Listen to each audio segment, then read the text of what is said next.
Good morning students. आज हम लोग महाकवि माघ का प्रभात वर्णन जिसे द्विवेदी जी ने लिखा है उसका आगे अध्ययन करेंगे। जब कमल शोभित होते हैं तब कुमुद नहीं, और जब कुमुद शोभित होते हैं तब कमल नहीं। दोनों की दशा बहुधा एक सी नहीं रहती, परंतु इस समय प्रातःकाल दोनों में तुल्यता देखी जाती है। कुमुद बंद होने को है, पर अभी पूरे बंद नहीं हुए। उधर कमल खिलने को है, पर अभी पूरे खिले नहीं। एक की शोभा आधी ही रह गई है और दूसरे को आधी ही प्राप्त हुई है।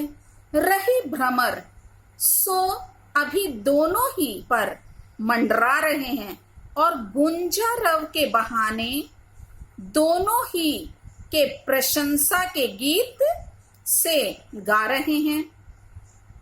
इसी से इस समय कुमुद और कमल दोनों ही समता को प्राप्त हो रहे हैं, यानी दोनों ही समानता को प्राप्त हो रहे हैं। यहाँ पे बच्चों बताया है द्विवेदी जी ने, प्रातः काल का वर्णन ये कर रहे हैं कि प्रातः काल हुआ है और ये जो कुमुदनियां हैं जो रात्रि के समय खिलती हैं, आप सब जानते हैं कमल क्या है, सूर्य के प्रकाश में जो है सवेरे के समय प्रातः काल वो विकसित होता खिलता है, और ये कुमुदनियां जो हैं वो संध्या के समय शाम के समय वो खिलती हैं और वो सफेद सफेद कमल से कुछ थोड़ी छोटी होती हैं। तो ये जो है एक सवेरे खिलता है और एक शाम को, मतलब दोनों में समानता नहीं, दोनों में अंतर है खिलने के समय का। यहाँ पे यही बताया है, किंतु और दोनों पे ये भौरे जो है क्या करते हैं, गुंजार करते हैं, उनको अपने ध्वनि के द्वारा वो उनके प्रशंसा के गीत वो गाते हैं। लेकिन यहाँ पे बताया जा रहा है चूंकि भोर का समय है, संध्या प्रातःकालीन संध्या का समय है, तो जो कमल है वो अब खिलने पर है, आधा खिला है, पूरे तरीके से भी खिला नहीं है क्योंकि सूर्य ऊपर अभी आया नहीं है, वो अभी आधा ही विकसित हुआ, आधा ही खिला है। और कुमुदिनियां जो है अब अभी पूरी तरह से बंद भी नहीं हुई है, वो आधी बंद हुई है। तो मतलब दोनों की अवस्था कैसी है, एक जो है आधी शोभा, वो एक के पास केवल आधी शोभा रह गई है और एक केवल आधी शोभा को प्राप्त हुई है। उसका यहाँ पे बहुत सुंदर वर्णन इन्होंने बताया है।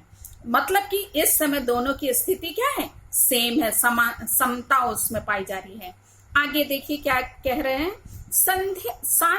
सायंकाल जिस समय चंद्रमा का उदय हुआ उस समय वह बहुत ही लावण्यमय था। यहाँ पे बताया जा रहा है कि चंद्रमा का उदय हुआ। चंद्रमा का उदय आप सब जानते हैं कि सूर्य और चंद्रमा दोनों पूर्व दिशा से उगते हैं, तो यहाँ पे शाम का समय है और चंद्रमा अभी पूर्व दिशा से क्या है, और आप सब जानते हैं कि सूर्य के ही उस प्रकाश से चंद्रमा क्या होता है, लावण्य में दिखाई देता है। यहाँ पे है उस समय वह बहुत ही लावण्यमय था, क्रम क्रम से उसकी दीप्ति, उसकी सुंदरता यानी चमक जो है और भी बढ़ गई। वह ठहरा रसिक, उसने सोचा ये इतनी बड़ी रात यूं ही कैसे कटेगी, लाओ खिली हुई नवीन कुमुदनियों यानी कोका बेलियों के साथ हंसी मजाक ही करें। यहाँ पे मानवीकरण है बच्चों, कवि ने मानवीकरण अलंकार का प्रयोग किया है। अतः वह उनकी शोभा के साथ हास परिहास करके उनका विकास करने लगा, यानी कुमुदनियों को खिलने में सहायता करने लगा। इस तरह खेलते कूदते सारी रात बीत गई। अब वो क्या हो गया, थक भी गया, शरीर पीला पड़ गया, कर यानी उसके किरण जाल जो हैं, जो किरणें हैं, वो उनका समूह जो है वो क्या हुआ, स्रस्त अर्थात शिथिल हो गया, वो थक गए। इससे वह दूसरी दिगंगना यानी पश्चिम दिशा की गोद में जा गिरा।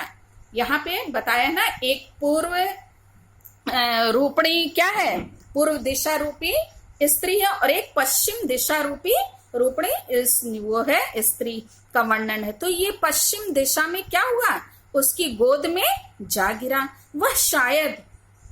यह शायद उसने इसलिए किया कि रात भर के जगे हैं, लाओ अब उसकी गोद में आराम से सो जाएं। देखिए आगे बहुत इंपॉर्टेंट पैराग्राफ है। अंधकार के विकट वैरी महाराज अंशुमाली यानी सूर्य अभी तक दिखाई भी नहीं दिए। मतलब कि अभी प्रातःकालीन संध्या हुई है और अभी सूर्य ऊपर नहीं आया है। तथापि उसके सारथी अरुण ही ने, यानी सारथी जो क्या करता है, ये उनका सहायक है, उसने वैसे सारथी का अर्थ बच्चों होता है जो रथ को चलाने वाला होता है। यहाँ पे कौन है, सूर्य का सारथी कौन है, अरुण, यानी जो लालिमा जो है प्रातःकालीन, वो अरुण ही ने उनके अवतीर्ण होने के पहले, यानी अभी सूर्य उदित नहीं हुआ है, उसके पूर्व ही थोड़ी ही नहीं समस्त तिमिर मतलब अंधकार का समूल नाश कर दिया, यानी जड़ सहित उसको नष्ट कर दिया। बात यह है कि जो प्रतापी पुरुष अपने तेज से अपने शत्रुओं का पराभव करने की शक्ति रखते हैं, उनके अग्रगामी सेवक यानी आगे आगे चलने वाले जो सेवक होते हैं, सेवक भी कम पराक्रमी नहीं होते। यहाँ इन्होंने बताने का प्रयास किया है कि जो शक्तिशाली, जो तेजस्वी और वीर पुरुष होते हैं, उनके जो सेवक होते हैं वो भी कम पराक्रमी नहीं होते, कम शक्तिशाली नहीं होते हैं। वे अपने स्वामियों को कष्ट नहीं देना चाहते हैं और वो उनके आधे से ज्यादा कार्य को उनके आने से पूर्व ही क्या कर देते हैं, समाप्त कर देते हैं। मतलब अपने स्वामियों को कष्ट नहीं देना चाहते हैं और वे बहुत से कार्यों को क्या कर देते हैं, स्वयं ही कर देते हैं। स्वामी को श्रम ना देकर, वही मतलब कष्ट ना देकर के वे खुद ही उनके विपक्षियों का उच्छेद कर डालते हैं, यानी उनके जो विरोधी हैं, जो शत्रु हैं, उनका वो नाश कर देते हैं, उनको वो पराजित कर देते हैं। इस तरह अरुण के द्वारा अखिल अंधकार का तिरोभाव होते ही बेचारी रात पर आफत आ गई, यानी कि अरुण ने क्या किया, उसको वहां से भगा दिया और वो पराजित मत कर दिया और वो क्या हो गई, वहां से भाग गई। देखिए क्या लिखा है, इस दशा में वह कैसे ठहर सकती थी, निरुपाय होकर वह भाग चली। हाँ, रह गई दिन और रात की संधि अर्थात प्रातःकालीन संध्या। सो अरुण कमलों ही को आप इस अल्प वयस्क सुता सदृश संध्या के लाल लाल और अतिशय कोमल हाथ पैर समझिए। यहाँ पे अल्प वयस्क यानी जो किशोरावस्था में है पुत्री, उसके समान किसको समझिए, संध्या के लाल लाल और अतिशय कोमल हाथ पैर समझिए। मधुप मालाओं से छाए हुए नील कमलों ही को काजल लगी हुई उसकी आंखें जानिए। पक्षियों के कलकल शब्द ही को उसकी तोतली बोली अनुमान लीजिए। ऐसे संध्या ने जब देखा कि रात इस लोक से जा रही है, तब पक्षियों की कोलाहल के बहाने यह कहती हुई कि अम्मा मैं भी आती हूँ, वह भी उसके पीछे दौड़ गई। यानी जो प्रातःकालीन संध्या थी वो भी क्या हो गई, जिसका एक किशोर लड़की के रूप में, पुत्री के रूप में यहाँ वर्णन कवि ने किया है, वो भी क्या हो गई, अंधकार के साथ जो है उसके पीछे, अंधकार को उसकी क्या बताया है, अम्मा बताया है, अम्मा मैं भी आती हूँ, ऐसा कहकर वो क्या हो उसके पीछे दौड़ गई। मतलब कि संध्या भी चली गई, अंधकार गया, रात गई, प्रातःकालीन संध्या भी गई। विपक्षी दल के एकदम पैर ही उखड़ गए। विपक्षी दल यानी सूर्य का विपक्षी कौन है, रात, रात्रि के पैर ही उखड़ गए। तब रास्ता साफ देख, मतलब अब कोई शत्रु शेष वहां रहा नहीं। वासर विधाता भगवान, वासर विधाता यानी दिन के विधाता भगवान भास्कर ने, सूर्य ने निकल आने की तैयारी की। कुलिश पाणी इंद्र की पूर्व दिशा में नए सोने के समान उनकी पीली पीली किरणों का समूह छा गया। यहाँ पूर्व दिशा को इंद्र की दिशा बताया जाता है। जो वज्रधारी इंद्र हैं उनको पूर्व दिशा को वज्रधारी इंद्र की दिशा माना जाता है। तो उसी का वर्णन है कि पूर्व दिशा से जब ये सूर्य ऊपर आए, मतलब कि उगे, तो फिर क्या हुआ कि पूरी दिशाएं जो हैं उसकी उनकी पीली पीली किरणों से नए सोने के समान चारों ओर वो फैल गई। उनके इस प्रकार आविर्भाव से एक अजीब ही दृश्य दिखाई दिया। आपने बड़वानल का नाम सुना ही होगा। बड़वानल जानते हैं बच्चों, जो समुद्र में लगने वाली आग होती है उसको बोलते हैं। तो यहाँ पे ये क्या कह रहे हैं, वह एक प्रकार की आग है जो समुद्र के जल को जलाया करती है। सूर्य के उस लाल पीले किरण समूह को देखकर ऐसा मालूम होने लगा जैसे वही बड़वाग्नि समुद्र की जल राशि को जलाकर त्रिभुवन को भस्म कर डालने के इरादे से समुद्र के ऊपर उठ आई हो। यहाँ पे ये जो आकाश है उसको क्या बताया है, समुद्र बताया है, और सूर्य की जो लाल लाल किरणें हैं उसको बड़वाग्नि बताया कि वो मालूम हो रहा है कि वो उसको जला करके त्रिभुवन को यानी तीनों लोगों को वो भस्म कर देना चाहती। वो ऐसा दिखाई दे रहा था, दृश्य जो था। धीरे धीरे दिननाथ का बिंब, दिननाथ यानी सूर्य का जो बिंब है, वो क्षितिज के ऊपर आ गया। तब एक और ही प्रकार के दृश्य के दर्शन हुए। ऐसा मालूम हुआ जैसे सूर्य का वह बिंब एक बहुत बड़ा घड़ा है।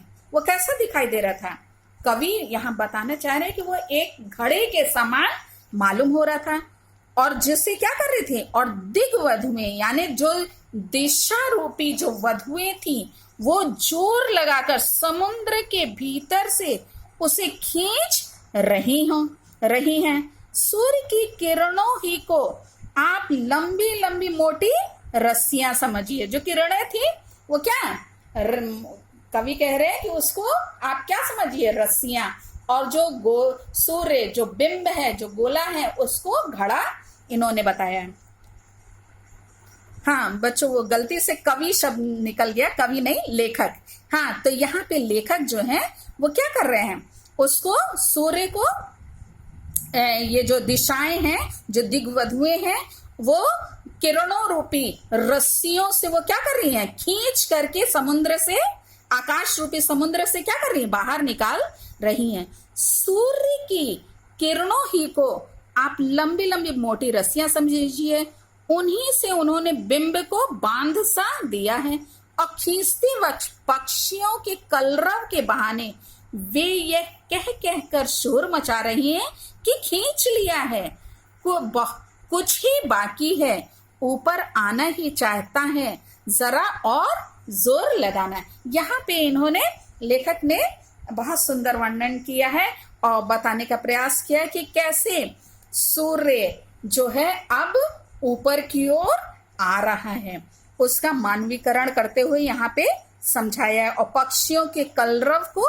क्या बातचीत बताते हुए कह रहे हैं कि जैसे लग रहा है कि वो जो दिशाओं रूपी जो स्त्रियां हैं वो क्या कर रही हैं, वो बात कर रही हैं कि खींच लिया, अब कुछ ही बाकी है, ऊपर आना ही चाहता है, जरा और जोर लगाना।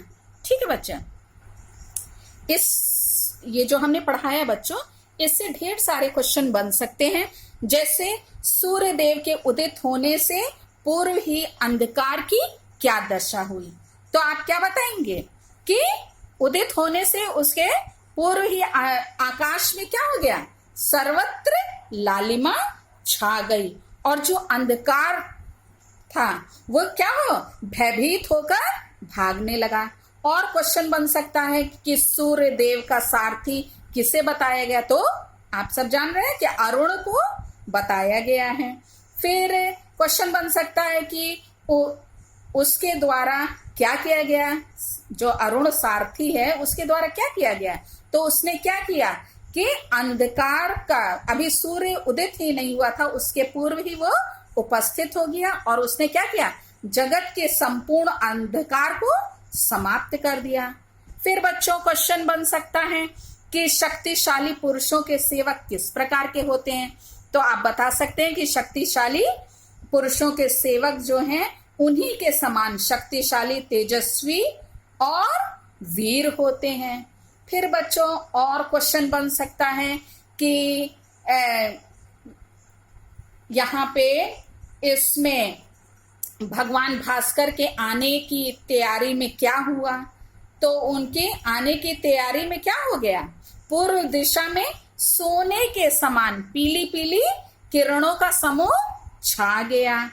और फिर क्वेश्चन हो सकता है, इसमें बन सकता है कि बड़वाग्नि जो है किस रूप में समुद्र के ऊपर उठाई, तो किस रूप में उठाई थी बड़वाग्नि जो है, वो सूर्य की लाल पीली किरणों के प्रभाव के कारण समुद्र की ऊपरी सतह जो पीली हो गई, जिसे देखकर लगता है क्या कि मानो समुद्र की ऊपरी सतह पर आग लग गई हो। आप सब जान रहे हैं कि वो क्या है, बड़वाग्नि समुद्र में लगती है, लेकिन ये आकाश रूपी समुद्र में यहाँ पे क्या हो गया, जैसे लग रहा था देखने से कि उसमें आग लग गई है। तो ऐसे करके छोटे छोटे क्वेश्चन इससे बनेंगे। तो उसको बच्चों आप लोग क्या कीजिएगा, जब पूरी स्टोरी आप निबंध जो है पढ़े रहेंगे तो आपको क्लियर रहेगा कि किसका क्या आंसर होगा। यहाँ पे ये भी क्वेश्चन बन सकता है कि दिग्वधुएं जो हैं, दिशाओं रूपी जो वधुएं हैं, वो सूर्य रूपी घड़े को किसके सहारे खींच रही हैं, तो किसके सहारे खींच रही थी, ये किरणों रूपी रस्सियों के सहारे खींच रही थी। छोटे छोटे क्वेश्चन रहेंगे, आपको आ जाएंगे, ये मुश्किल बिल्कुल नहीं है। पक्षियों के कलरव की तुलना किससे की गई है, तो किससे की गई है, उसकी तुलना जैसे क्या कर रहे हो, एक साथ जोर लगाने के लिए जो है ये बोल रही है, दिग्वधुएं जो क्या कर रही हैं, आवाज कर रही हैं। दिशाओं रूपी जो वधुएं हैं वो सब क्या कर रही हैं, वो कि अब क्या करो, इसको ऊपर ही आने को है, कुछ ही बाकी है, तो जरा और जोर लगाना, ऐसा वो कह रही। ऐसे करके बच्चों छोटे छोटे क्वेश्चन इसमें बनेंगे, तो उसको आप जब अच्छे से इसको पढ़ेंगे तब आप उसका आंसर दे सकेंगे। इसलिए ध्यान से वीडियो को कम से कम 1 से 2 बार सुनिएगा ताकि आपको अच्छे से वो आ जाए। Thank you.